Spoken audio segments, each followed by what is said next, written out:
The agama is a fascinating lizard found primarily in Africa and parts of Asia.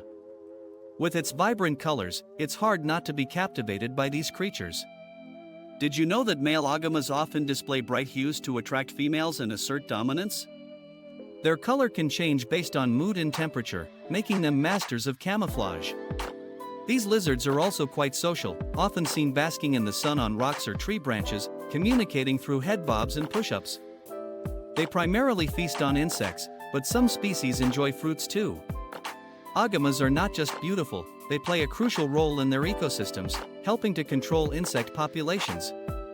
Watching them in their natural habitat is a reminder of the incredible diversity of life on our planet.